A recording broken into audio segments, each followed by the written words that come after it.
Hola Sombrero Time teachers, this is the beginning of Unit 7, Spanish 1, Week 1, and we are moving into the bedroom, la habitación. That is a really big word for your Spanish 1 kiddos, so remember, really spend some time articulating, getting that mouth open. Look forward to seeing you on Friday at the staff meeting, and we'll be talking about some cool stuff. We'll further our discussion on teaching and learning and assessment, as well as really focusing in on the stories and how we build those out.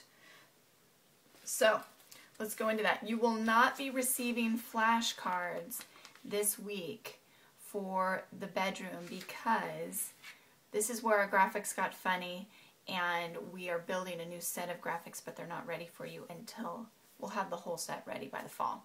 So sorry about that. This is a great week where you actually can use the flashcard we already gave you of the bedroom and point to the things in it. And you can also just pull from a catalog or the internet and just label it that way. So thanks for hanging in there with us. All right. The really fun thing about Spanish 1 this week that I really want you to grab hold of is the dialogue. Recitos de oro. So the whole idea is that you're going to bring in different things that you would find in a bedroom and then describe them with the three bears, or with recitos de oro and el oso. So go ahead and take a look at that and really imagine, how can I extrapolate? We don't want to say and use the same dialogue every single day. These kids are getting past that. They know enough Spanish to really be elaborating. So, esta almohada es grande. Esta almohada es pequeña. Esta almohada es perfecta. What else can we say? La manta es bien grande. La manta es bien pequeña. You know, just extrapolate a little bit. Make the description a little bit more. Not just how big it is, but maybe what color it is. Help them to pull in more language, Okay, so let me just run you through the 4 days of activities. Now, obviously, you always have flexibility here because the point of this is that they'd be able to name the things in their room. So, the first day, ideally, it talks about developing out some flashcards that we'll be using not only today, but in the next 3 days with gameplay and things like that. There is a workbook page, and check out that error there, almohada, where they write out a sentence and then fill it in. This is great to have them do, and then maybe the next day you can build the different flashcards of this vocabulary. But on that first day, since you don't have a flashcard of everything, this might be a great way to help them see it. Actually bring in some of the stuff. Bring in a pillow, maybe bring in a small blanket, things like that. Okay. Day 2, really work on that dialogue, you guys. Really use it for as much as you can. We're talking about ordenado, desordenado. Many pictures as you can bring, kind of demonstrating the different. Every time you're doing any kind of conceptualization and helping them understand a concept, like crudo y cocinado, don't get frustrated.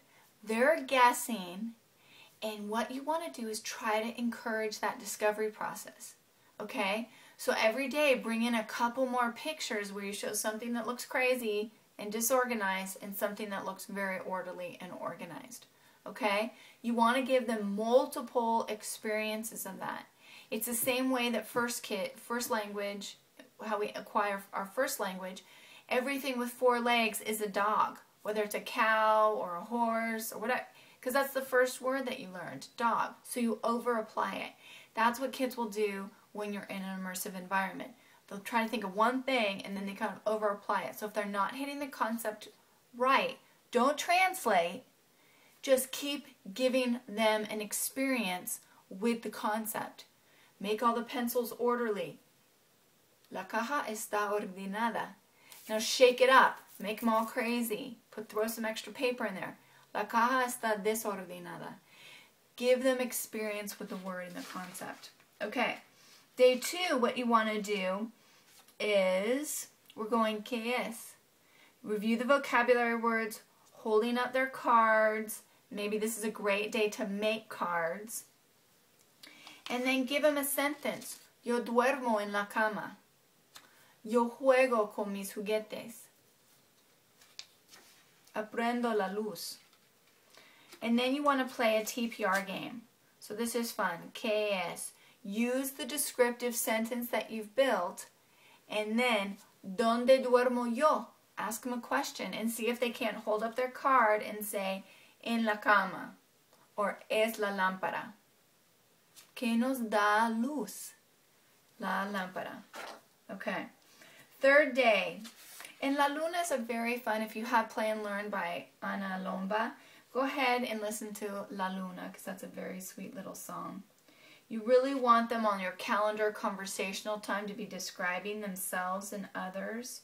Really want to review some of that past target vocabulary by doing that. And then on that day, before your students arrive, you're going to talk about location. ¿Dónde está la cama? La cama está en el medio de mi habitación.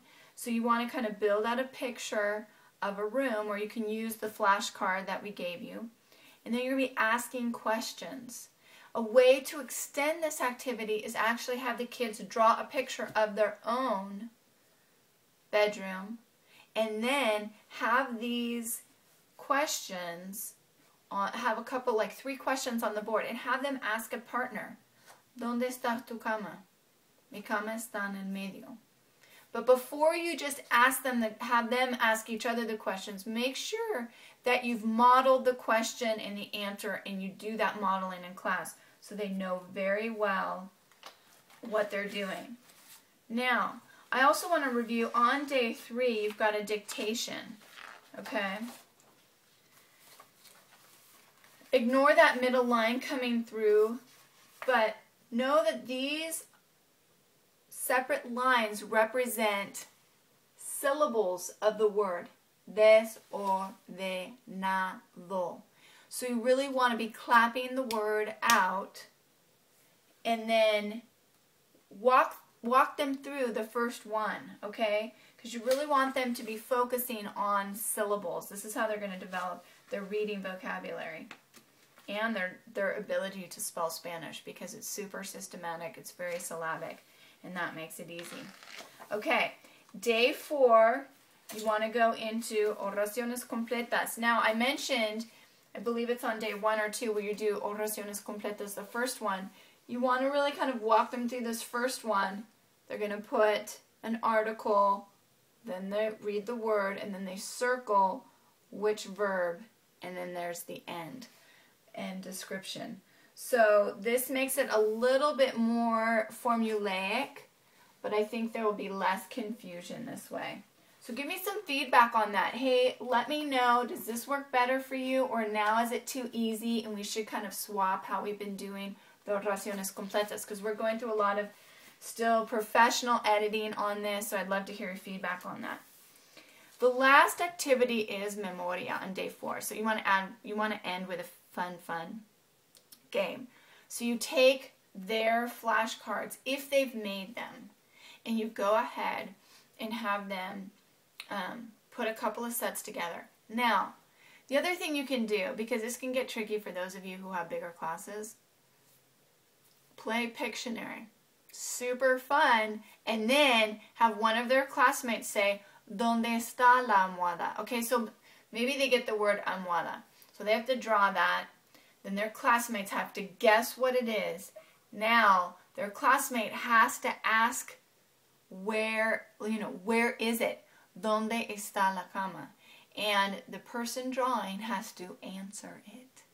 So, they don't just get a point for drawing it and guessing what it is. That's not enough language for me. Go back and have, maybe there's 3 questions and the kids can pick one of the 3 questions to ask the person back, or maybe it's just one question. ¿Dónde está whatever the thing in the room is? And they have to be able to state it.